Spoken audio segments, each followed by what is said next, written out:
Postal ബാലറ്റുകൾ എണ്ണി തുടങ്ങി. Postal ബാലറ്റുകൾ എണ്ണുന്നു. സമയം 8 മണി, കൃത്യം 8 മണിക്ക് എണ്ണി തുടങ്ങി. 51,000 പോസ്റ്റൽ ബാലറ്റുകൾ എണ്ണുമ്പോൾ ബദ്ലാവോ വോട്ടാണോ അതല്ല വികാസ് വോട്ടാണോ? ബദ്ലാവ് വോട്ടാണോ വികാസ് വോട്ടാണോ? ബദ്ലാവ് വോട്ടാണോ വികാസ് വോട്ടാണോ? ബദ്ലാവ് വോട്ടാണോ മാറ്റത്തിനുള്ള വോട്ടാണോ അത് വികാസത്തിനുള്ള വോട്ടാണോ എന്നുള്ളതാണ് ചോദ്യം. വോട്ടെണ്ണൽ തുടങ്ങിക്കഴിഞ്ഞിരിക്കുന്നു. ആദിൽ പാലോട് ഇത് മാറ്റത്തിനുള്ള വോട്ടാകും എന്ന ആത്മവിശ്വാസം പ്രകടിപ്പിക്കുന്നു. പോസ്റ്റൽ ബാലറ്റ് എണ്ണി തുടങ്ങും മുമ്പ് തേജസ്വി യാദവിന്റെ പ്രതികരണം വന്നിരിക്കുന്നു. We are going to form government, ഞങ്ങൾ സർക്കാർ ഉണ്ടാക്കാൻ പോകുന്നു എന്ന ആത്മവിശ്വാസം തേജസ്വിന്റെ വാക്കുകളിലുണ്ട്. 51,000 പോസ്റ്റൽ ബാലറ്റുകൾ എണ്ണും. 8:20 നമുക്ക് ആദ്യ ഫലസൂചന കൊടുക്കാം, അല്ലേ? ഉറപ്പായും കൊടുക്കാൻ കഴിയും. ഞാനിപ്പോൾ ഉള്ളത് പട്നയിലെ വോട്ടെണ്ണൽ കേന്ദ്രത്തിലാണ്. പോസ്റ്റൽ ബാലറ്റ് എണ്ണി തുടങ്ങി എന്നുള്ളതാണ്. 51,000 പോസ്റ്റൽ ബാലറ്റുകളാണ് നേരത്തെ വിതരണം ചെയ്തിരുന്നത്. ഇതിൽ ഇപ്പോൾ തന്നെ എണ്ണി തുടങ്ങി എന്നുള്ള വിവരമാണ് ഈ ഘട്ടത്തിൽ പുറത്തു വരുന്നത്.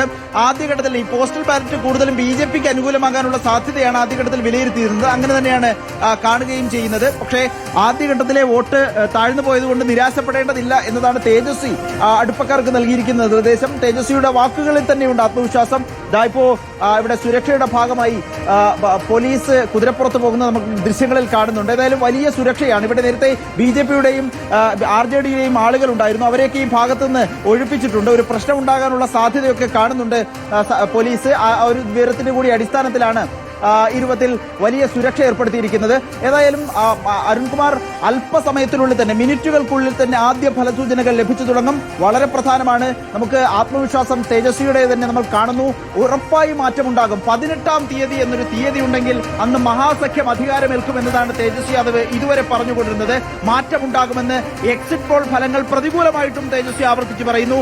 നിരവധി മണ്ഡലങ്ങളുണ്ട്, താരമണ്ഡലങ്ങളുണ്ട്. രാഘോപൂരിൽ നിന്ന് തേജസ്വി മത്സരിക്കുന്നു. രാഘോപൂരിൽ അത് റാബ്രി ദേവിയുടെയും ലാലു പ്രസാദ് യാദവിന്റെയൊക്കെ പരമ്പരാഗത മണ്ഡലമാണ്. അവിടെ ജയം ഉറപ്പിച്ചിരിക്കുന്നു. ഏറ്റവും പ്രധാനം തേജ് പ്രതാപ് യാദവ് സഹോദരൻ RJDയിൽ നിന്ന് പുറത്താക്കി പിന്നീട് ജൻശക്തി ജനതാദൾ എന്ന പാർട്ടി രൂപീകരിച്ച് മത്സരിക്കുന്നു. അത് മഹുവയിലാണ്. അവിടെ ഒരു ത്രികോണ പോരാട്ടം വരുന്നു. മറ്റൊന്ന് മൈഥിലി ഠാക്കൂർ, നാടോടി ഗായിക BJP സ്ഥാനാർത്ഥിയായി മത്സരിക്കുന്നത് അലിനഗറിൽ നിന്നാണ്. ലക്കിസരായിൽ BJPയുടെ ഉപമുഖ്യമന്ത്രി ആയിരുന്ന വിജയ്കുമാർ സിൻഹയെ ആളുകൾ ഓടിച്ചൊരു നാടാണ്. അവിടെയും വിജയ്കുമാർ സിൻഹയുടെ ഫലം എന്താകും? അങ്ങനെ താരമണ്ഡലങ്ങൾ ഒരുപാടുണ്ട്. ഇതിനൊപ്പം തന്നെ മൊക്കാമ എന്ന മണ്ഡലവും ഏറെ ശ്രദ്ധയാണ്. ആനന്ദ് സിംഗ് എന്ന ഗുണ്ടാ നേതാവാണ് അവിടെ മത്സരിച്ചത്. അദ്ദേഹം ഈ ജൻസുരാജ് പാർട്ടി പ്രവർത്തകനെ വെടിവെച്ചു കൊന്നതിന്റെ പേരിൽ ഇപ്പോൾ ജയിലിനുള്ളിലാണ്. ജയിലിനുള്ളിൽ നിന്ന് മത്സരിച്ച മണ്ഡലമാണ് മൊക്കാമ. അങ്ങനെ നിരവധി മണ്ഡലങ്ങളുടെ ഫലം എന്താകുമെന്നാണ് നമുക്കിനി അറിയേണ്ടത്. അല്പസമയത്തിനുള്ളിൽ തന്നെ ആദ്യ ഫലസൂചനകൾ എത്തി തുടങ്ങും. ഈ ഘട്ടത്തിലും വലിയ പോസ്റ്റൽ ബാലറ്റുകൾ എണ്ണി തുടങ്ങിയിരിക്കുന്നു. 51,000 പോസ്റ്റൽ ബാലറ്റുകളാണ് ഇപ്പോൾ എണ്ണുന്നത്. 51,000 പോസ്റ്റൽ ബാലറ്റുകളിൽ നിർണായകമായ സ്വാധീനം നിതീഷ് കുമാറിനും BJPക്കും ഉണ്ടാവും.